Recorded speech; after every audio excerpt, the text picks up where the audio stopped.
Bon les gars, on se retrouve pour une nouvelle vidéo. J'ai eu pas mal de commentaires qui disaient ouais, moi je paye mon assurance 40 € par mois, 20 € par mois. Il y a même un gars, il m'a dit il paye 10 € ou 11 € par mois je crois. Du coup je vais vous expliquer un petit peu comment est calculé le tarif de votre assurance. Le premier facteur, ça va être le type de moto. En fonction de ce que tu as, si tu as un custom, un roadster, une sportive ou un trail, forcément le prix va être différent. Je crois de mémoire les plus chers c'est les sportives. Le deuxième point, ça va être en fonction de ta cylindrée. Si tu as une 125, forcément le prix ne sera pas le même que si tu as une 600, une 750 ou une 1000, c'est logique. Troisième point, ça va être au niveau de la cote de vol de ta bécane. Tu as des motos qui sont très volées, donc forcément l'assurance va coûter plus cher. Il y a l'année de ton véhicule. Si ton véhicule il est 2025, il vient de sortir, forcément tu vas payer plus cher qu'un véhicule qui est sorti en 2016-2017. Ensuite, un point important, c'est là où est-ce que tu vis.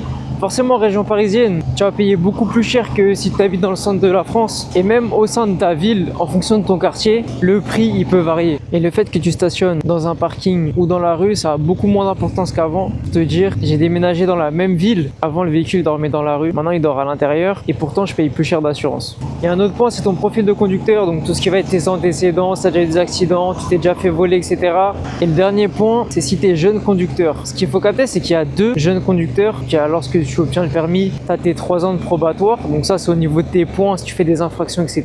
Mais l'assurance peut te considérer comme jeune conducteur si tu n'as pas assuré de 2 roues au cours des 2 dernières années. Pour donner mon exemple, j'ai le permis depuis plus de 3 ans, j'ai toujours assuré une voiture. Donc je suis plus jeune conducteur, j'ai du bonus. Mais malgré ça, en 2 roues, je suis quand même considéré comme jeune conducteur parce que durant ces 2 dernières années, j'ai pas assuré de 2 roues pour une période continue de plus d'1 an. J'ai eu un Forza 125 pendant 7 mois. Mais comme ça fait moins d'1 an, ils peuvent pas le comptabiliser. Et ça, c'est un facteur qui joue énormément, qui fait que dans 2 ans, je serai plus considéré comme jeune conducteur auprès de l'assurance. Par contre, tu peux transformer ton bonus de voiture en bonus de moto, enfin en bonus de roue, qui va te faire économiser quelques euros, mais c'est pas énorme. Donc voilà les gars, sur ce, abonnez-vous, lâchez un like, ça fait plaisir, et on se dit à demain, bisous.